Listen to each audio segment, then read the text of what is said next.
ज़्यादा स्ट्रॉन्ग हैं, लेकिन आप लोग बहुत बैकफुट पे थे, पता नहीं घरों में सोए रहते थे। इस तरह से निकलेंगे तो लोगों को पता चलेगा ना कि आप लोग भी हैं, आपके लीडरान के चाहने वाले भी हैं। देख असी अपना कार्ड आखिर तक खेडने हैं।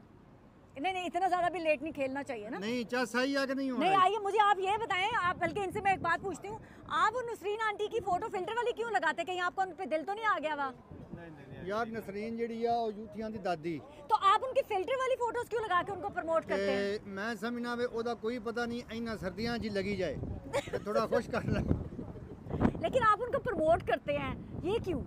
यार देख वो जिस तरह मैं अगे भी कहा कि वो उन्हों दी दादी है, वो आखिरी कार्ड है। तो आप उनके दादा बनना चाहते हैं? नहीं मैं नहीं दादा बनना चाहता।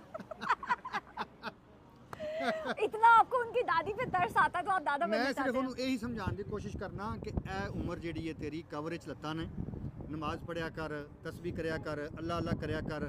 ए मुंडे बिठा के अपने नाल 10-12 अपनी इज्जत क्यों रोलनी? आखिर तू खातून है, औरत है। इस नज़रिए नाल मैं उन्होंने समझाने की कोशिश करना कि अपनी इज्जत रख। जवान मुंडे ਉਹਦਾ ਕੀ तलक जवान मुंडे अपने नाल रख के उन्हों का खून पीना। मिठा जी एक बात मैं आज बड़ी डिफरेंट सी करने लगी हूँ, आप बहुत अच्छा लिखते हैं, तो आप भी तो गाली के बगैर कुछ बोलें। तो यार मैं तो जवान मुंडा ना, मेरा तो खून खौलदा। नहीं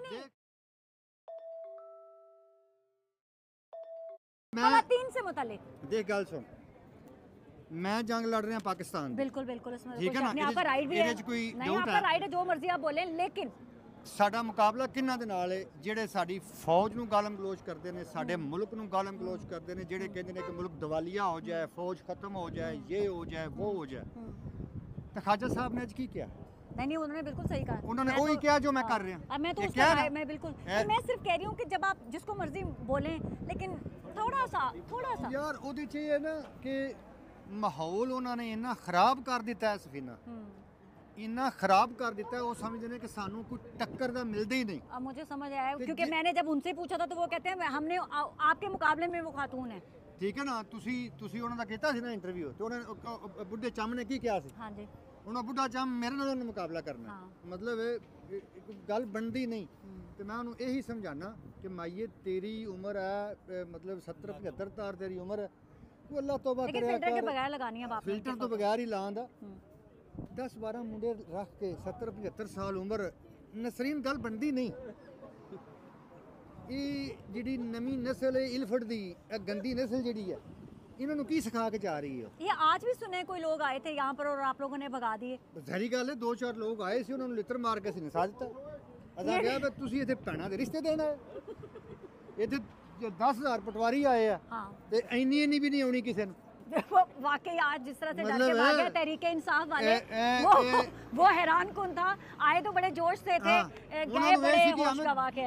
10-20 लोग ही आने ने। नहीं डर के भागे आज मजमा देखिए ना, आज राजी हैं। नहीं आज तो राजी है। मियां साहब ऐसा फंक्शन आपको मियां मोहम्मद नवाज शरीफ उनकी बेटी का होते हुए करना चाहिए। मैं ना बस साडे आन दा पता लगे ना, खड़ाक होए। आज नून लीग के शेरों का असल पता चला है कि ये है विलायत में। देखो जी सफीना खुश हो गई है ना। नहीं मैं तो खुश हूं। ਇਹਦਾ मतलब है मैं तो खुश हूं। ਇਹਦਾ मतलब है कि काम चुकिया गया। ठीक है ना जी, सच में इसको बोलते हैं ताकत का जवाब ताकत से देना। इंशाल्लाह ताला इसी तरह ही काम चुका दे, हर इवेंट ते चुका दे। और आज असी साबित कर दिता है कि बरतानिया दे विच असल जिहड़ी ओवरसीज़ पाकिस्तानी है वो मुस्लिम लीग नून दे नाल है, अपने मुल्क दे नाल है, अपनी फौज दे नाल है, अपनी धरती दे नाल है, पाकिस्तान दे इस्तेकाम दे नाल है, पाकिस्तान दी सरबुलंदी दे नाल है। और ये लोग ने जिहड़े चंद दर्जन ने ਜਿਹੜੇ ਪਾਕਿਸਤਾਨ ਦਾ ਨਾਮ ਬਦਨਾਮ ਕਰਦੇ ਨੇ, ਅੱਜ ਅਸੀਂ ਇੱਥੇ ਸਾਬਤ ਕਰ ਦਿੱਤਾ ਹਜ਼ਾਰਾਂ ਦੀ ਤਾਦਾਦ ਵਿੱਚ ਕਿ ਇਹ ਰੀਅਲ ओवरसीज़ पाकिस्तानी ਜਿਹੜਾ अपने वतन नाल मोहब्बत करता है। देखिए एग्रेशन का जवाब हमेशा एग्रेशन के साथ दिया जाता है, ये तो मेरी आइडियोलॉजी है कि कोई एक मारे उसको 10 वापस मारे, क्योंकि अगर आप एक खा के भी कहेंगे ना दूसरा गाल भी, हम गांधीगिरी पे बिलीव नहीं करते, हम टिट फॉर टैट, जैसा मुंह वैसी चपेट। तो अगर आपकी शराफत को कमजोरी समझा जाता है तो आप लोगों का था, तो आप लोग जिस तरह से आप एग्रेसिव हुए हैं, एग्रेशन दिखा रहे हैं, तो अगलों को भी सोचना पड़ेगा कि अब क्या होगा। नहीं हुण तो खाजे ने भी कह दिता कि तोड़ करना है। हाँ जी खाजा साहब तो कह के गए हैं कि भाई हुण कुछ ऐसे नारे ना मारो, कुछ करके दिखाओ। अगे तो साडा इसमें भाई ਕੰਡੇ ਤੇ ਰੱਖਿਆ हाँ ਹੁਣ ਇਹ ਵੇ ਕਿ ਤਿਲਕ ਕੇ ਜਾ ਪਿਆ ਵਿੱਚ ਮਾਈਆ अच्छा नहीं ख्वाजा आसिफ कह के गए हैं कि जनाब नारों से अब काम नहीं चलेगा, अब आपको एग्रेसिवली ग्राउंड के ऊपर अमली तौर पर करके दिखाना पड़ेगा, सोशल मीडिया के ऊपर भी और ग्राउंड पर भी।